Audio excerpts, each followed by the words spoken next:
Massey Show. And here's your host, Chris Massey. It's a weekend night, I'm doing what I always do. Yeah, turn the side to side, you're driving me out of my mind.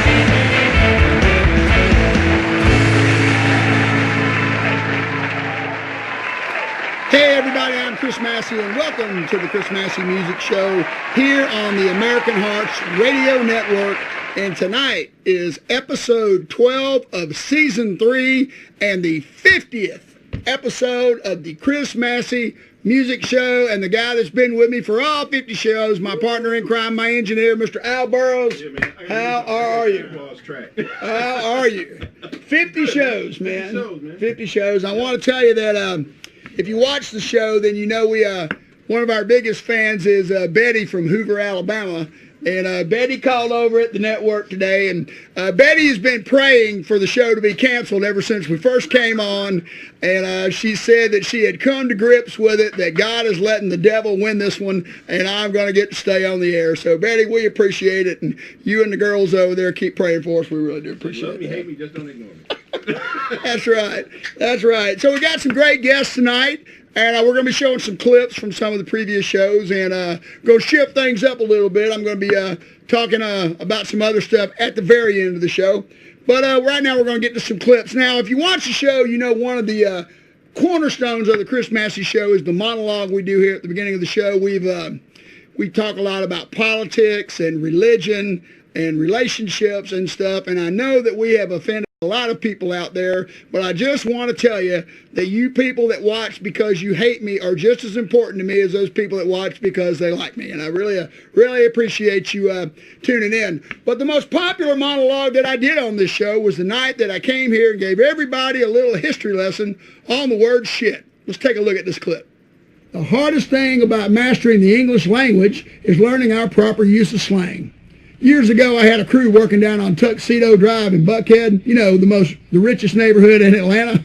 And anyway, it was a hot day, and I had a guy working down there who was from Argentina. He'd only been in the country a couple of weeks. It was a hot day, so the lady brought out a tall pitcher of lemonade for him to drink. He took a sip of it and said, "Oh, man." She goes, "You like that, don't you?" And he said, "Oh, yeah, this is good shit." Now, the word shit has been around for a long time. Many historians trace it back all the way to the 14th century, and many of them believe it originated on the cargo ships. Back in those days, they used to ship manure, and when the manure would get wet, it would release a toxic gas. So the crew didn't have to smell the gas. They would place the manure high up on the ship. So when it arrived on the dock, it was labeled Ship High in Transit, or SHIT. I bet you didn't know that, Al, did you? Nope, got me with that one. I got you with that one. Other people say, well, it just showed up in the 1500s in England, and the word simply means to defecate. Wherever the word came from, for over 400 years, shit meant shit. But in the late 1960s, with the counterculture, shit began to take on a whole new meaning. Now today, it's synonymous with almost everything we say. I mean, there's good shit, bad shit, tight shit, loose shit, rough shit, tough shit. There's the animal variety, chicken shit, horse shit, bullshit, and my personal favorite, happy horse shit, whatever the hell that is. You can stand in shit, step in shit, sit in shit, be shit on, be shit at, be a shithead, be a shit ass, be shit out of luck, or just be plain shitty. You can want the shit, I need the shit, who's got the shit, where can I get the shit? You cannot want the shit. I don't need the shit, I can't use the shit, quit doing that shit, I'm not doing the shit, and quit talking shit. There's a piece of shit, pile of shit, mountain of shit, shitload, not enough shit, too much shit. You get too much shit, you're going to get tired of the shit. You get tired of the shit, and then you're going to get sick of the shit. You can know your shit, not know your shit, forget your shit, remember your shit, and who the hell is jack shit? Everybody talks about this guy, but nobody seems to know who the hell he is. You can stash your shit, you can pack up and move your shit. When you're moving your shit, someone can steal your shit. You can get your shit back and get the shit to where it's going. Once you get the shit there, well, then you can lose your shit. If you lose your shit, you got to find your shit, and once you found your shit, you can get your shit together. How about that shit? Yeah, man. How about that shit? One of the favorite characters on the Still a good one, man. one of the favorite characters on the show is Rachel Jordan. Rachel Jordan was a college student at Georgia Tech. She's since graduated and lives up in Minneapolis, and she did a lot of skits with me. And one of the skits she did was with Leon Smoker in the Hippy Dippy Classic Album Review. Take a look at this cut. How are you tonight? Hey man, are we on TV? Yes, Leon, we're on TV. Okay, I'm cool. Tonight we are reviewing the 1987 Geffen record release of Appetite for Destruction by LA rock band Guns N' Roses. The album entered the Billboard Top 200 at number 182, eventually making it all the way to number 1, where it stayed for 4 weeks. Right on. As of 2008, the album has sold 18 million copies. The Boston debut album, Boston, which came out in 1976, has long been regarded as the best debut album in rock history, but today, many rock critics agree that the top spot belongs to Guns N' Roses. Leon, what is your take on Appetite for Destruction? Well, this album can really be reviewed in just 2 words. It rocks. Well, do you want me to talk some more? Well, yeah. Don't you want to talk about the musicians, maybe some of the tracks? Oh, okay. This album features electrifying guitar work from Slash. He's the one wearing the hat.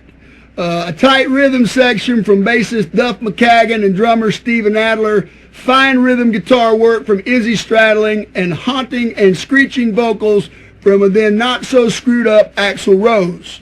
My favorite tracks on the record are Hull Up, Ramble On, The Lemon Song, Heartbreaker, and Livin' Lovin' Maid. Are you serious? What do you mean? Those are tracks from Led Zeppelin 2. They are?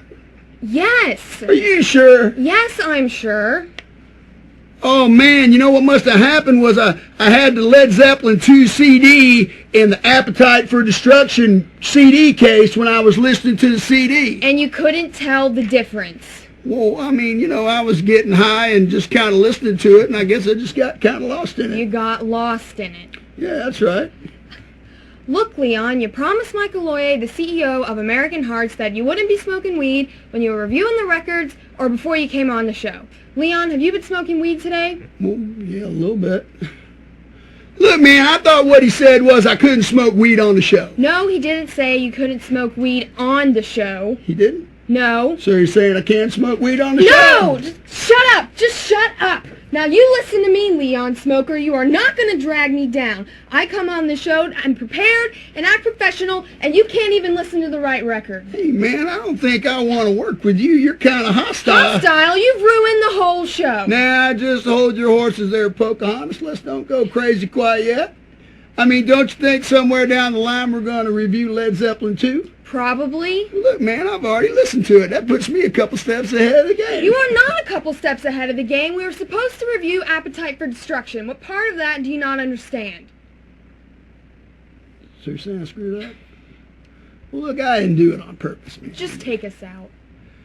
Join us next time on the Hippy Dippy Classic Album Review when we will be looking at the Iron Butterfly Classic Inagata Davida and the major impact it had on the disco movement of the late 1970s. Until then, I'm Leon Smoker. And I'm Rachel Jordan. See you next time. All right. We're going to take a little break, and when we come back, I will have Ted Weldon and Bryan Malone from the Star Bar to talk about the Toys for Tots drive on December 17th at the Star Bar. We'll be right back. Hi, everybody. I'm Rick Renfro. Say you're having a little trouble getting going in the morning. By the afternoon time, you feel like you need a nap. That morning and afternoon cup of coffee just isn't doing it anymore for you. Well, it's time you try Coffee Crank. That's right, Coffee Crank. We take the finest coffee beans from Colombia and mix it with methamphetamine made in someone's basement right here in the good old U.S. of A. Coffee Crank goes down smooth. It's very effective. Hey, man, it's like rocket fuel. But don't take my word for it. Listen to Betty Johnson, a Coffee Crank drinker. Hi, I'm Betty Johnson. Before I started drinking Coffee Crank, I was the worst employee at work. I was out of shape and so tired when I got home I never wanted to have sex with my husband. He wanted a divorce. But now, after only drinking Coffee Crank for 1 week, I'm the most productive worker in the history of the company. Going to the gym every day is a snap, and every night I come home and bang my husband till he passes out. Coffee Crank has changed my life. Wow, Betty, that's really impressive. How about some Coffee Crank right now? Don't mind if I do. You can feel it working instantly. Now, what about those times you say when you want a great tasting cup of coffee, but you don't want to get wound up? Then you need to try Coffee Crank Decaf. We take away the caffeine and the amphetamine and mix in high-grade quality heroin. Just 1 cup of Coffee Crank Decaf and you're going to be feeling mellow and too smooth to move. But what about those times when you don't know which way you want to go? Try this. Pour yourself a half a cup of Coffee Crank and mix in a half a cup of Coffee Crank Decaf. What have you got? It's the Coffee Crank Speedball. That's right. It'll get you going till you find out where it is that you need to be. Coffee Crank, available at your local grocery store. Get some today and crank it up with Coffee Crank.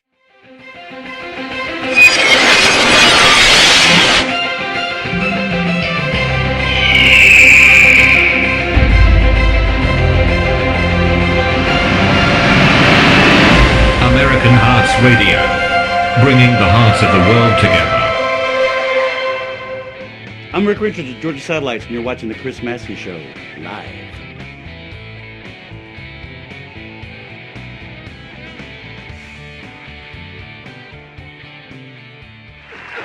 All right, we're back. We're back. And I will remind everybody that none of those skits were taped. They were actually shot live right here on the show. And we had a whole lot of fun doing that. All right. My guests tonight, I've got 2 guests. One of them has managed some of the rock clubs in Atlanta that I'm sure you'll recognize. The Dugout, The Point, Moonshadow Saloon back in the old days over on Johnson Road. And the other one has been the talent buyer for the Star Bar for quite some time. Would you please welcome Mr. Ted Weldon and Mr. Bryan Malone. Come on in, guys. Yeah, man. Come on in. Come on in. Bring your cooler, man. Yeah, let's have a party. All right.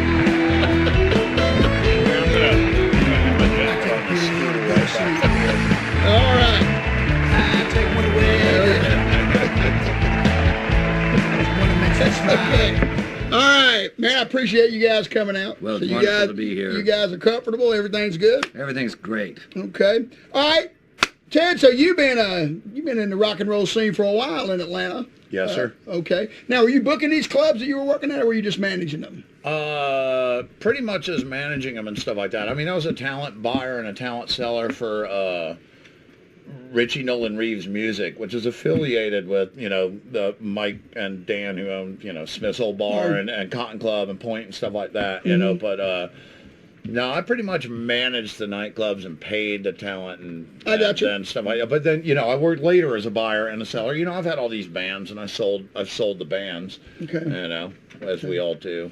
Seen a lot of good talent come through there. Yes, sir. And when you were at the Dugout, of course, the Indigo Girls and Michelle Malone were regulars over there. Is that right? Oh, heck yeah, man. They played all the time. That was, I held Chris Robinson while he puked, and stuff like that. Steve was my friend. He worked the door at the Dugout, Right.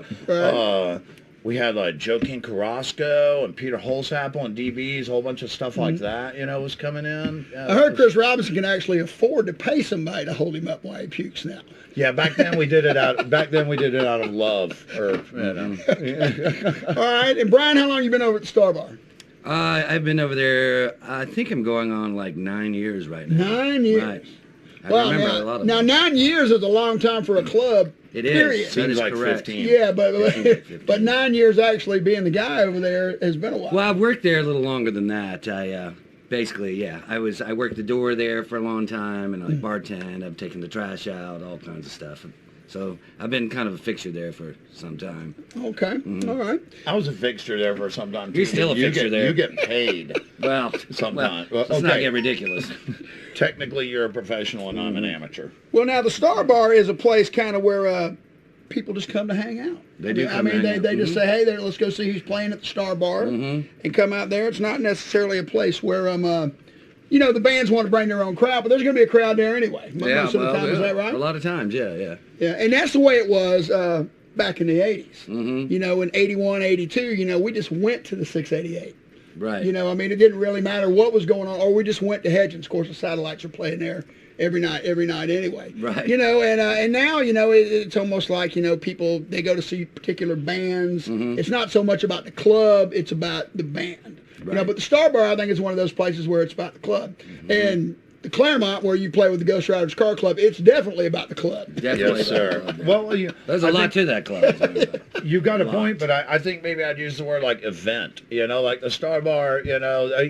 Like you say, Hedgens or maybe Harvest Moon Saloon or whatever. It was like that was the bar you went to, but now it's a lot more event oriented. Tonight is what's going on here, and it's this thing. Whether it's our some great punk rock or some great country music, or it's Ghost Riders Car Club and Naked Women at the Claremont. It's much more of like a a function that you go to instead of it's like, well, it's a day that ends in Y, so we're going by the Claremont. Right. Or something, or Now, one of the things however, I do that at the Star Bar every day that ends in Y. Now, one of the things I'm really impressed with the Star Bar is that Can we you're say open. shit? Oh, by the way.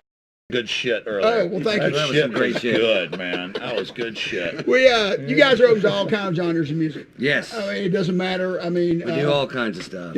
Rock, country, do metal stuff, punk shows. Yeah. Even occasionally hip-hop shows. You never know what's going to happen. Wow. Okay. All right. Great. Now, you guys have got this event coming up on December 17th. Yes. And how long have you guys been doing this Toys for Tots? How long has that been going on? Oh, He's I got left his my notes notes over there. Yeah. Okay. I think so since the late 70s, anyway. No, wait. Okay. The Star Bar Christmas Extravaganza started in 1997 with Chuckadelic hosting it. There was a couple of our friends, Dave Weil or whoever would play, and that was back when Dave and Marty owned the Star Bar. So that was 97. And, by the way, I need to thank Billy Rat, who is our official archivist and documentarian, because I called him. Yeah. Did he write down all this the information? little one over for you? there. Yeah. No, I wrote it down earlier. Okay. But I can remember some of it. Okay, so it started. Okay, Truckadelic was still in existence in '97, and that's when we started with the Christmas Spectacular.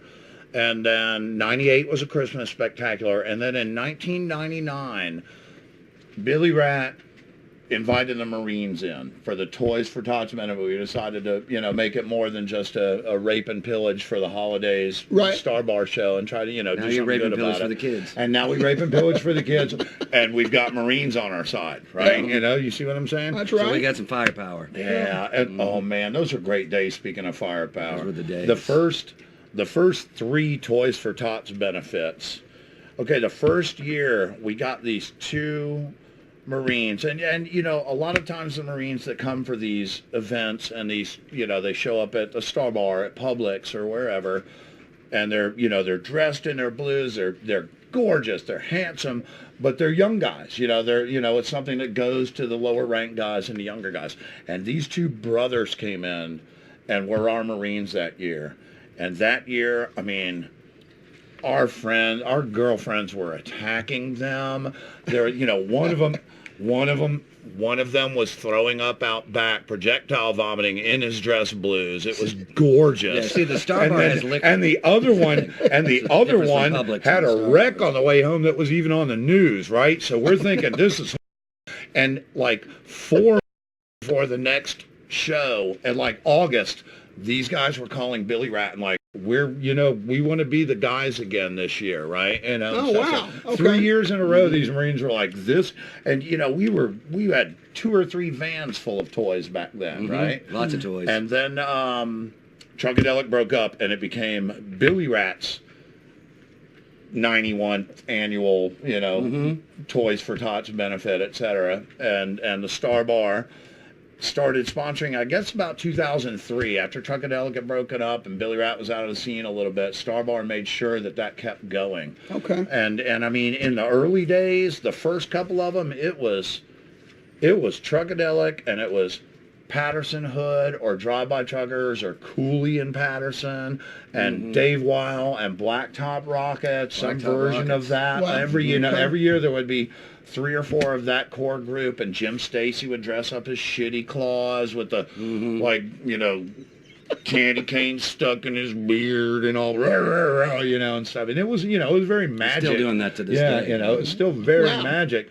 And then from then on, pretty much it's become the annual tradition where we have the Marines come down and they host it with us. They put boxes out. It's a great show. We've got a ton of bands that Brian's going to tell you about in a minute. But the whole thing is, you show up with a brand new unwrapped toy For a boy or a girl. for a boy, you know, and Worth the about Marine- $10. You can donate $10 or a toy of equal value. Oh, wow. Yeah, I mean, Okay. don't go to Big Lots and buy your $1.50 Yeah, Matchbox. no whoopee That's cushions stingy. or gag You gifts know, like that's this. it. It's You for show up. kids. You show up with a Matchbox or a whoopee cushion, and you're paying $10 anyway. But all that money goes to Toys for Tots. You know, which is a fantastic. It is a great cause because all you know, Christmas is all about the kids. Really, you know, Absolutely. we all joke. You know, oh, it's, you know, it's Christmas, you know, and it's tradition, and it's, you know, we go out and party, our families are in town, you know, all this type of stuff. And the But great thing also is there's actually no kids at the show. It's 21 and up only Right. at the Star Bar, so you don't have to worry about the kids. I on got that you. night. I the got you. kids Just there, take are the toys the home kids to there are them. the two Marines that we get to I bring got their you. toys, you know, and they're 21, and you know. Now, you know, the Toys for Tots thing has been going on in Atlanta,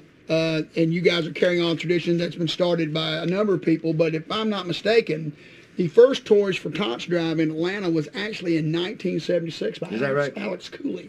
Yes. Alex Cooley had a Toys for Tots Absolutely true. concert at the Omni. Absolutely true. I was in high school at the time, and they had Boston and Styx and Oh, wow. you know, several other bands. And it started like at 2 o'clock in the afternoon and went to like 10 or 11 at night. That night. And they did that for 2 or 3 years, and that kind of started the Toys for Tots thing in Atlanta. And a lot of bars have done it, but you guys sound like you've been doing it the longest. We've been doing it for a long time, yeah. But there are a lot of people doing it all over the city, and it's, it's a great I think cause. technically it's been a Toys for Tots benefit since 1999. Wow. So, you know, In what was that? You do the 1999. math. That's 150 years. Yes, You exactly. know? And 1999 was a long time ago. If you don't believe me, just ask Prince. He's not even alive anymore. Yeah. Neither is Alex Cooley, but like, you know. Oh wait, no, it's Peter. Which one? I don't know. We're just lucky that we're still here. So. Yeah. It was Peter that died, right? Alex? Yeah. Yeah, exactly.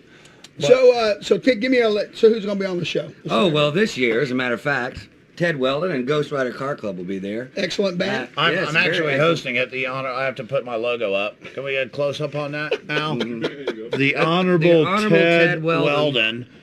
That was painted by Billy Rat, by the way. I stole that logo from him. But me and Rodney. Rodney's going to host too, who also hosts our comedy night on Monday nights. Okay. Rodney Presents.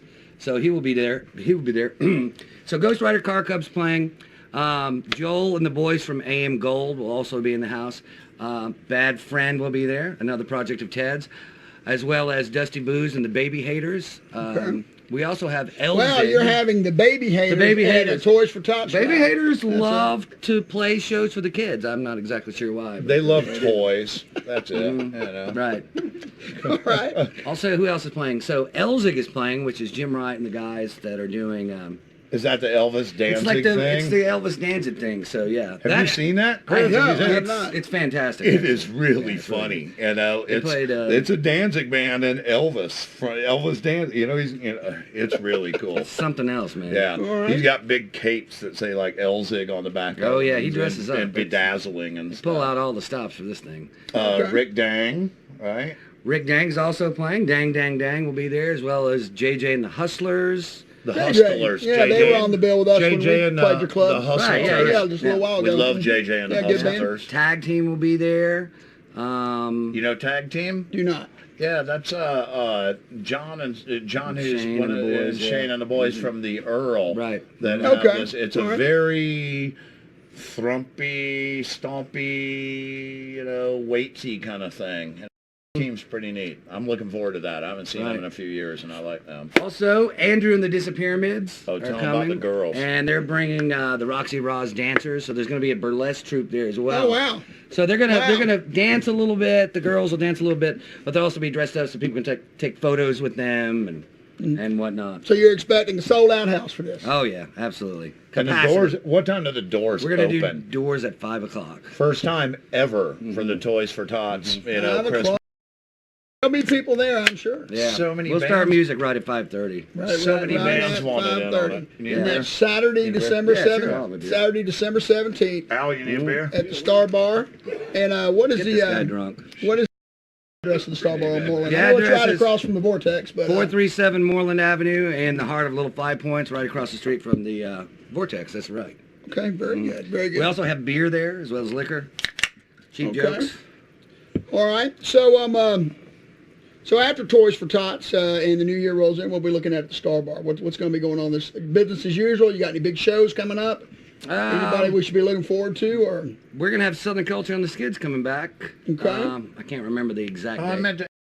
They were supposed to come in December, and now it's been postponed. How about They were going to come in December, yeah, but they had to postpone, but now they're coming back. One of the greatest American bands ever. how about the and Blackfoot at the Gypsies? Star You're going to have Bar. those in there in time? Well, we'll see. We'll see. Okay. We had Chris Massey band a couple of weeks We ago. were Chris there. Massey We band were out there. there, and it was great for me to finally get to play the Star Bar. Oh, have you not played before? I had never played the Star Bar, wow. and I played 688 in the Agora Ballroom back in the day and stuff. And when I told the guys, I said, we got to get at the Star Bar. They said, how much money are we making? I said, I'll take care of it. Don't worry, we're playing at the Star Bar. That was a fun night. That was a good night. Yeah, yeah. That was a very, very good night. We had a great time. Everybody had a good time. No one got their feelings hurt.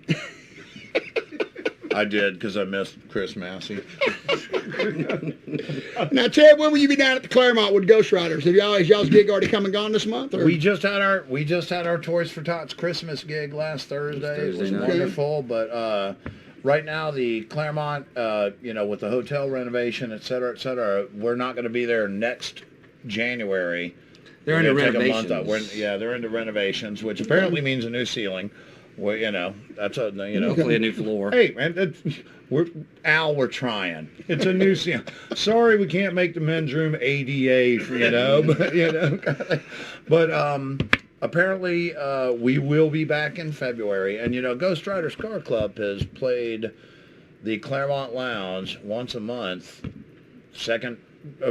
usually the second Thursday of every month for about 4.5. Yeah, now almost 5 years we now. actually And played. it's- It's a great. Oh, we had our did not know 50th that. show the same night as my 50th birthday back in April. So I did we're not on know We the- actually played there one night when you guys were not there. We played with Tom Hill.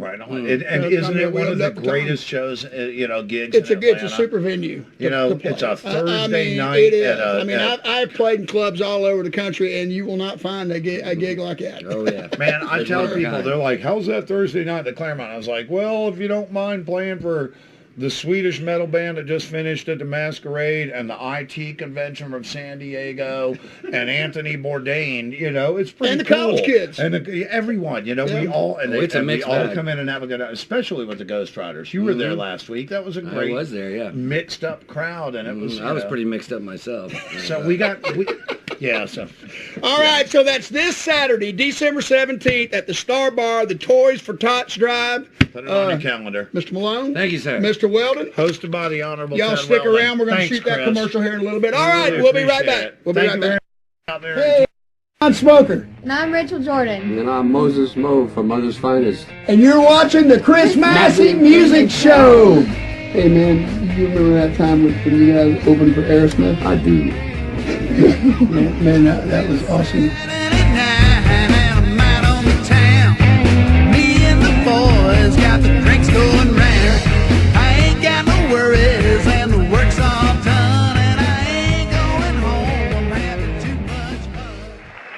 Okay, we're back. Mr. Weldon? Sorry, I forgot to say Joe Ham. He made me promise I'd mention his name, Joe Ham. Joe. All right. Okay. Now, we couldn't let the show go by without a political commentary from your favorite liberal cowboy right here. So here we go. Donald Trump has now been the president-elect for over a month now, and he has already found a unique place in history. He is the only president to lose the popular vote by 1 million, 2 million, almost 3 million votes. Now, I know a lot of you are saying, Chris, that doesn't matter. We elect our president because of the Electoral College, and that is true. But let me tell you who it does matter to. It matters to Donald Trump. Now, the presidential thing to do would have been to have said, unfortunately, we did not win the popular vote, but it is my goal as president to win the support of all Americans. And when I'm elected, that's what I'm going to start working on. Now, how hard was that? Was that hard, Al? Pretty easy. Instead, he said this: if you take away all the illegal people that voted for Hillary, I would have won the popular vote going away. Let me tell you something. This guy has got skin thinner than a gas station condom, and he cannot stand to lose. Cannot stand. In the history of Saturday Night Live, since 1975 when it came on the air, they have made fun of every single sitting president during the show, and none of them to George W. Bush have ever commented about Saturday Night Live, but not Donald Trump. He does not even have enough sense to realize that by saying something about the show, he's making more people watch it. He cannot stand the fact that he is being made fun of and that people in America are enjoying watching him being made fun of. Now, of course, the big question still is how did Donald Trump win? Was Hillary that bad? Are people just ready for change? Well, I think I've got the answer for you here tonight. Let's take a look at this clip, and we'll be right back. Go ahead. People, man. Really? Ain't nobody gonna say some shit on this plane? We can't hear you. You can't hear me? Donald Trump, baby. That's right, this man knows what's up. We got some Hillary on here. Come on, baby. Trump. That's what I'm talking about. Hey, baby. Donald Trump. It's your president. It's every goddamn one of you. If you don't like it, too bad.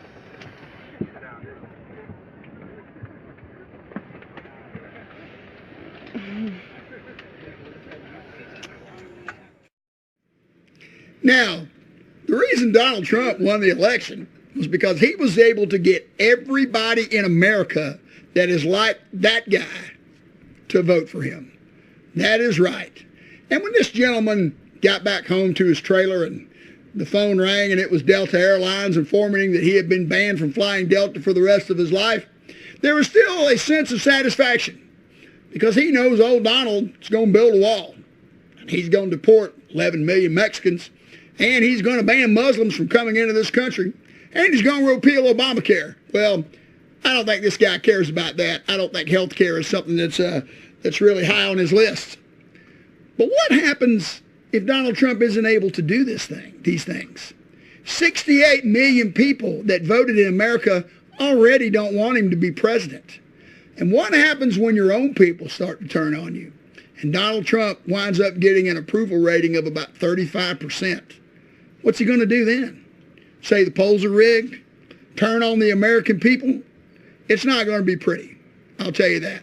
But what I can tell you is this, is that we will be finding out about all these things on the 4th season of the Chris Massey Music Show. We're going to leave you tonight with a clip from our very first show. And this clip has Johnny Scales and me and Rachel Jordan. Now, in order to pull this clip off, we had to keep Johnny Scales in the dark about what was going to go on. And here's the outro from the very first episode back in April of 2013. We'll see you next time. I'm going to have a drink here, and we're going to toast the show. Okay? Is that okay with you? That's fine with me. Is that okay with you, Al? Al over here, engineering man. He's doing props for Al. He's been making it look right all night. Super job, and I couldn't afford the Jack Daniels, so we're going to have to go with the Evan Williams. There's your little here. Oh, I appreciate that. That's no problem. That is no problem. That's a mighty good pour you got there, my friend. Well, it's a big drink because it's going to be a big show. I mean, that's all I can tell you. So let's have a little toast here to the Chris Massey Show. There we go. Bottoms up, my friend.